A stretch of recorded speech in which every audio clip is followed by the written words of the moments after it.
স্বাধীন হয়েছে, স্বাধীন তো আপনারাও হয়েছে। আপনাদের সেই স্বাধীনতা, আপনাদের উপরে যে কারো খড়গ নেই এখন সত্য প্রকাশে, আপনারা তো এখন সর্বোচ্চ সত্যটা প্রকাশ করতে পারেন। আমার রাজবাড়ী জেলা বিএনপির সকল অঙ্গ সংগঠন প্রত্যেকটা লোককে আমি সততার পথে নিয়ে দিতে চাই। এই জন্য সবচেয়ে বেশি সহযোগিতা করতে পারেন আপনারা।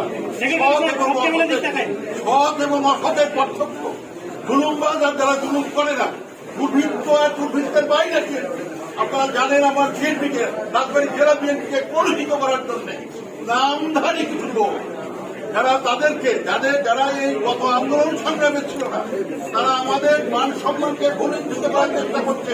আপনারা কি জানেন না ধোয়াপাড়া ঘাট কে লুট করেছে, কে আগুন দিয়েছে, কে বাড়ি বাড়ি লুট করেছে, দৌলতদিয়া ঘাটে কি হচ্ছে এটা কি আপনারা জানেন না? ফুড অফিসে কি হলো